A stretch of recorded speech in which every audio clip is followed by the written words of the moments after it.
On se retrouve aujourd'hui avec un exercice très intéressant qui permet de faire une belle transition terminale à prépa et méthode exigée en prépa. Vous allez voir, c'est un truc qu'on pourrait trouver dans le format dans des concours type mine centrale. J'ai pris un exemple où c'est bien approchable pour des terminales. On va regarder ça ensemble tout de suite. C'est parti.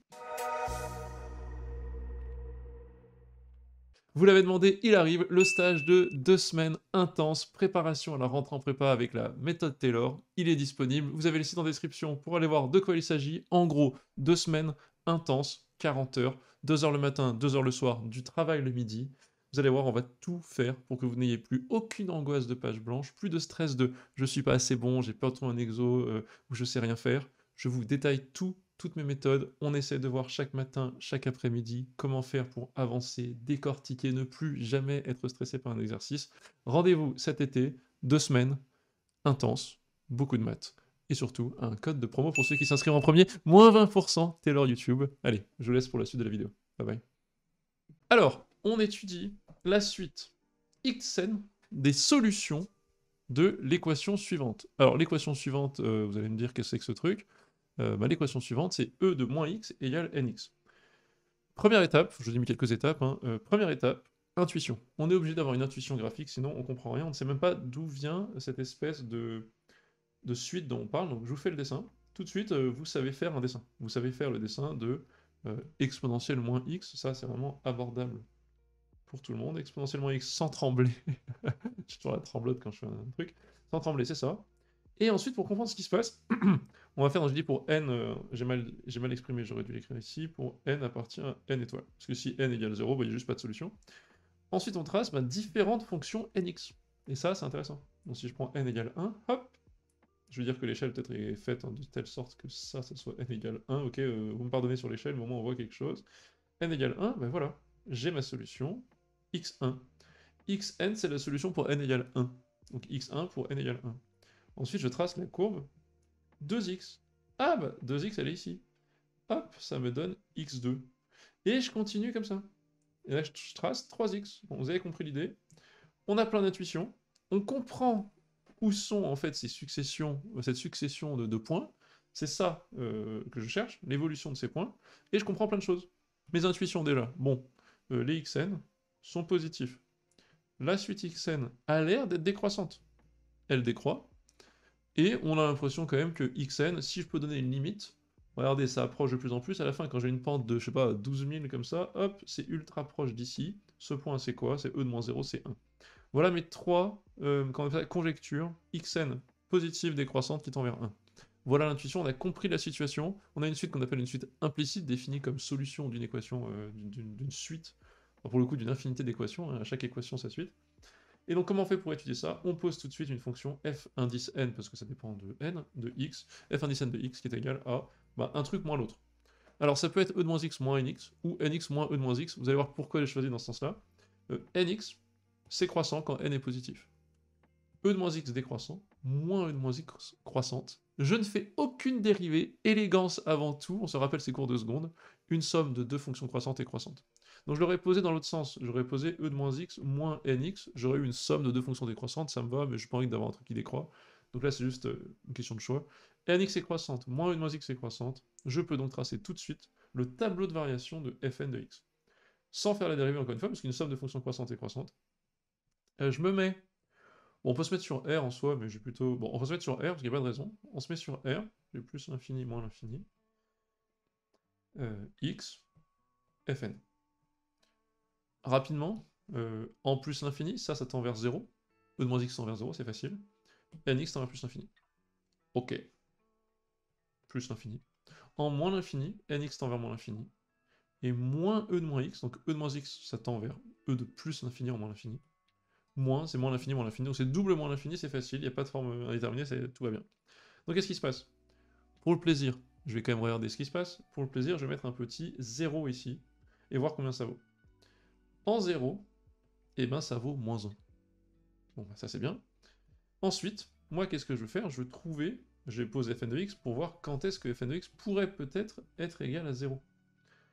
Et ben en fait, tout est là. Vous avez sûrement vu déjà, peut-être que vous hurlez devant votre écran. Qu'est-ce qui se passe? On va poser un petit TVI. Fn est continu comme somme de fonctions continues. Fn est strictement monotone, et 0 appartient à grand R, c'est-à-dire l'intervalle d'arrivée. Il existe donc un unique Xn, pour le coup, appartient à 0 plus l'infini, parce que je pourrais dire que je regarde entre moins 1, je pourrais mettre 0 appartient à moins 1 plus l'infini ici, pour être plus précis, moins 1 plus l'infini, et c'est un unique xn tel que fn de xn égale 0. Voilà, cette suite, en fait on avait senti l'intuition qu'elle existait, là on a bien montré que cette suite était définie et existait, c'est une très belle première étape avant de continuer pour la suite. Alors une fois qu'on est là, c'est très bien, j'ai trouvé plusieurs choses. Déjà, j'ai trouvé l'unicité, j'ai trouvé l'unicité de xn, c'est très bien, unicité, donc j'ai 0 ici, oups, c'est pas du tout la bonne couleur, excusez-moi, donc j'ai 0 ici, hop, xn ici.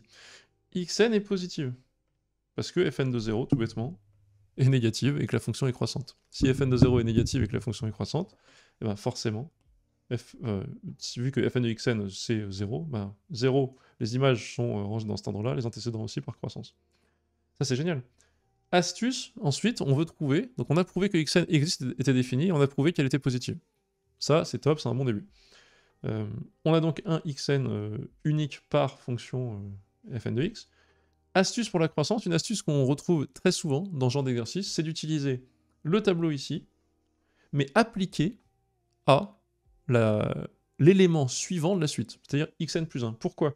Encore une fois, comme j'ai pu comparer les images de 0 et xn pour pouvoir ordonner 0 et xn, c'est-à-dire je vois facilement que moins 1 c'est l'image de 0 et 0 c'est l'image de xn par définition, je peux travailler sur les images pour trouver un ordre sur les antécédents.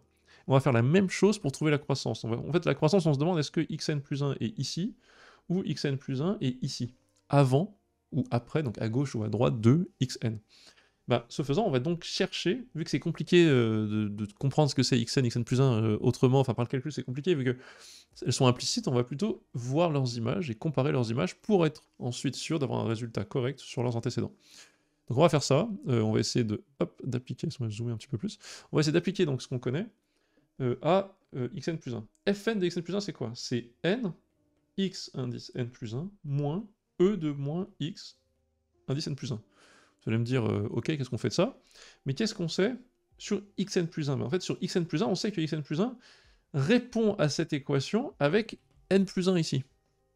Moi, je peux écrire quoi? Je peux écrire or n plus 1 x indice n plus 1 égale e de moins x indice n plus 1. Par définition de xn plus 1, il est la solution de cette équation-là. Et donc, c'est génial, parce que ça peut m'aider à remplacer ça par ça. Donc, égale n x indice n plus 1 moins, n plus 1 x indice n plus 1 égale, il me reste plus que moins, donc il y a n moins 1, moins 1 fois x indice n plus 1, qui est négatif, parce qu'on a montré que tous les xn, au-dessus, là, on a montré que tous les xn étaient positifs. Donc c'est génial. J'ai donc négatif 0 égale fn de xn. J'ai donc trouvé que l'image de xn plus 1 était plus petite que l'image de xn. Donc xn plus 1 également est plus petit. Il est toujours positif, donc il est ici. Et il a une image par fn qui est négative. Une image nulle par la fonction fn plus 1. Mais là, c'est la fonction fn, j'ai pris la même que tout à l'heure. J'ai pris la même que au-dessus pour pouvoir les comparer. Génial. Donc, xn, la suite, est décroissante. Petite méthode ultra classique, on utilise donc beaucoup dans des exercices qui tombent en analyse beaucoup à mine centrale. En PC, je les ai vus. En MP aussi, alors peut-être pas avec des fonctions plus compliquées et des variantes un peu plus dures. On peut très vite trouver des résultats en comparant les images en comparant les antécédents via la comparaison des images. Convergence, donc xn décroît et xn positive. Théorème de la convergence monotone, il existe L tel que xn tend vers L, L étant positive ou nulle. Qu'est-ce qu'on écrit pour trouver L? On a, alors c'est pas très compliqué, on a e de moins xn qui tend vers e de moins L, et on a n xn qui tend vers plus l'infini. En gros. Ça tend, en gros, si... non, ça tend pas vers plus l'infini, qu'est-ce que je raconte? Ça tend vers... ça va dépendre. Oui, justement, ça va dépendre. Donc, je vais écrire mieux. Je vais écrire ça mieux. On a xn égale... Alors, qu'est-ce que c'est déjà? L'équation xn, c'est e de moins xn. Voilà. sur n. Voilà qui est beaucoup mieux. E de moins xn sur n. Et ben, xn tend vers un L quelconque. Je m'en fiche, quel que soit ce L, ça tend donc vers E de moins L. Enfin non, c'est pas... Pardon. E de moins xn, je vais faire mieux, excusez-moi, je vais faire plus clair sans ça va être faux. E de moins xn tend vers E de moins L par continuité de la fonction exponentielle. Ça c'est sûr. Ok. Or, un truc qui converge fois un truc qui tend vers 0, en gros, et ben ça tend vers 0. Et le tout tend vers, bah, c'est E de moins L fois, enfin celui c'est E de moins xn sur n, donc c'est quelque chose qui converge fois 1 sur n qui tend vers 0, le tout tend vers 0. Et donc, L égale 0. Voilà, on peut aussi faire, donc ça c'est une manière de faire, qui est pas trop mal, je trouve. J'ai été un peu manque de clarté, mais vous avez compris, donc on isole xn, on comprend que le truc au-dessus par continuité tend vers E de moins L. Or, quelque chose qui converge vers une limite finie fois une limite qui tend vers 0, bah ça tend vers 0. Parce que L fois 0, c'est pas une forme déterminée, c'est 0. Et donc ça c'est parfait, on a L égale 0. On aurait pu faire une rédaction par l'absurde, du genre si ça tend vers L positif, alors comme ça tend vers E de moins L, et que nxn dans ce cas tend vers plus l'infini, contradiction. C'est ça que j'aurais pu faire en partant autrement. J'aurais écrit nxn égale, ça, si c'est L positif strict, ça tend vers plus l'infini, ça tend vers E de moins L, contradiction, donc L n'est pas positif strict, donc L égale 0. Mais en direct, c'est plus élégant. Dernière étape, qui est vraiment une étape de plus de prépa maintenant, c'est à quoi ressemble la fonction quand elle tend vers 0.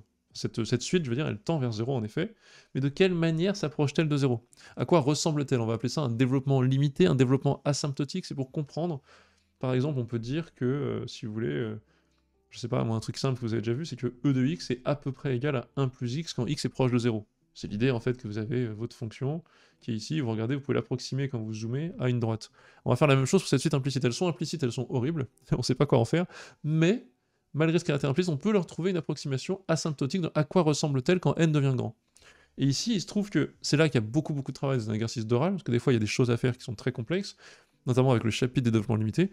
Ici, dans cet exemple qui est vraiment adapté à la terminale, on peut, très vite avec le résultat d'au-dessus, se rendre compte qu'on a un développement très facile, enfin qu'on a une approximation sur les deux xn en plus l'infini très simple, parce que moi j'ai nxn égale e de moins xn, tend donc quand n tend vers plus l'infini, vu que xn tend vers 0, vers 1. Donc si vous voulez, j'ai nxn tend vers 1, on dira en prépa, mais je vous le fais version terminale, que c'est magnifique, parce que ça c'est xn, à peu près égal en plus l'infini à 1 sur n. Je mets entre guillemets, ça s'écrit avec un seul truc comme ça en prépa, on appelle ça équivalent A, mais en gros l'idée c'est que j'ai une idée de comment converge xn, à quoi ressemble la suite xn quand n est assez grand. C'est super, ça nous donne quand même pas mal de choses. L'étape d'après c'est quoi? Là, je vous le ferai pas ici, mais on pourrait le faire pour aller plus loin, hein. Donc venez au stage pour voir des choses un peu comme ça. On poserait une différence entre ce qu'on a trouvé et xn, pour voir justement quelle est l'étape d'après. Et on trouvera en fait que xn c'est à peu près égal à 1 sur n, moins 1 sur n carré, un truc comme ça. Et on peut comme ça augmenter le développement en facteurs simples, genre des polynômes, des fractions rationnelles de n, de plus en plus, mais à chaque fois qu'on va augmenter en précision, on augmente la technicité des résultats qu'on cherche, et la technicité des méthodes qu'on emploie. J'espère que ça vous a plu. Écoutez, j'espère vous retrouver cet été si vous êtes en terminale et que vous passez en sup. Si vous êtes en sup et que vous passez en spé, j'envisage aussi de faire un stage, mais ça va dépendre du nombre de gens. Pour l'instant, j'ai beaucoup de gens qui se sont déclarés intéressés pour le stage de terminale à sup, un peu moins de sup à spé. Donc si je vois qu'il y a assez de demandes et que j'arrive à avoir, au moins un groupe de 10 personnes qui s'inscrivent pour la préparation à l'aspect, alors j'organiserai et on fera ça soit en juillet, soit en août. Mais là, tenez-moi au courant, il faut me dire. Je sais que c'est en fin de vidéo en plus, donc vous verrez peut-être pas tous ça. On en reparlera et je vous dis à la semaine prochaine. Bye bye.